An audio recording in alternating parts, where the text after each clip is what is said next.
So one of the things I really admired about you, bro, I remember when we were back at home, back in Boston. This is good for people to hear. I remember you was like, yo, I just acquired family's crib.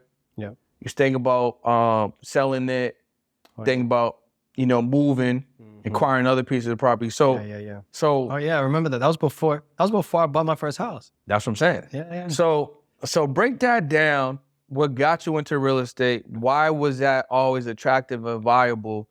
And why is that something people should consider, especially if they're artists? Yeah, I think for first things first, as a young person, especially like in your late teens or even into your early 20s, you want to be thinking about your future or thinking about what kind of life you want to have and what that looks like and then how you're going to get it. So I would say I started to learn about some of these opportunities and thinking about ownership and asset acquisition when I was in high school, partially because of some of the mentors that I had. So I was exposed to some of that information and the importance of it. Also, my mother would talk about it to me as well. The importance of being financially independent, the opportunities you might have owning property, and then, figuring things out. So that was my intro to it as a kid. My mother passed away in beginning of 2019. We just had the 5-year anniversary just passed. Yeah, sorry to hear that, bro. Mine's did too. Yeah. I know.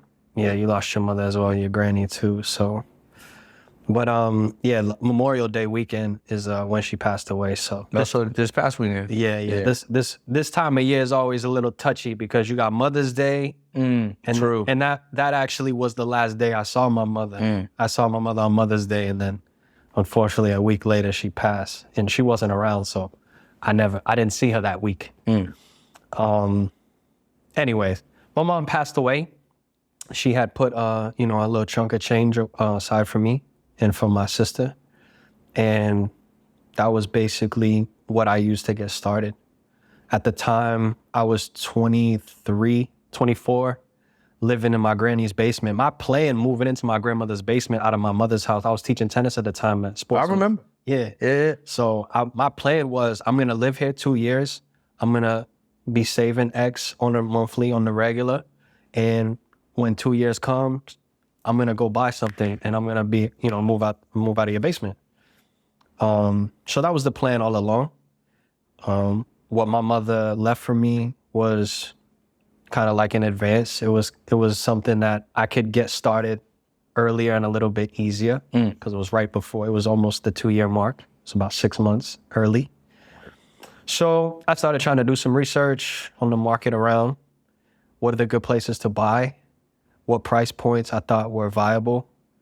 I thought about something between $10,000 and $20,000 down would be a good starting point for me because that's not an exuberant amount of money. You could save that in a couple years. And it's so crazy, I don't want to sidetrack, but we'll talk about money in a second, but yeah, go ahead. All right. So I used that to, purchase my first property. I bought it down in Brockton because Brockton's a poppin' area for about $265. The house was $265. I think $265. I think it was $265. It's about 5% I put down. It's about $13,000. And then I moved into the house. I lived there for about 8 months. And then I decided to move to Dallas because I had another coaching opportunity. But in the meantime, I was still doing music. Yeah. I just wasn't maybe dedicating the time and the attention that I might have wanted because of the energy and the time that tennis required. So I thought moving to a different market and being in a different place, would help me grow as an artist as well as a young man trying to establish myself. So I decided to move to Dallas. When I moved to Dallas, my pops actually helped me get the crib ready to rent out because my dad's a trained carpenter. So we did a bunch of stuff at the house. He had a couple of friends, electrician, come by. Some of my family members on my mother's side as well are blue collar. They work in the union, construction. So I had a lot of help doing maintenance, doing fix-ups. Obviously I was hands-on with it, but that help I wouldn't have been able to do it without it. So I moved to Dallas. I started getting, the bread monthly from my tenant. I had him sign an 18-month lease right as we were getting around the 18-month mark. And we're like kind of in the thick of the pandemic. Everything just started going crazy in real estate. Like in just just so much movement happening in into 2020 into 2021. So I said, I'm gonna sell this and I'm gonna move on. So I sold it right around the time the lease was up. I made about 60,000. And then that summer I started investing in Dallas. So that's kind of how I started off. I started with one place in Dallas. Then I purchased a second home in Dallas or around Dallas. And then I bought my primary.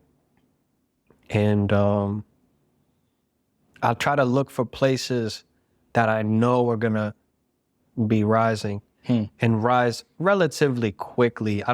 You don't know for sure what's gonna happen, but you can make an educated guess based on the trends, based on the neighborhood, based on what they offer in that area, based on what is changing in that area. How close is it to the city? Is this a family? Is this more like a suburban family area?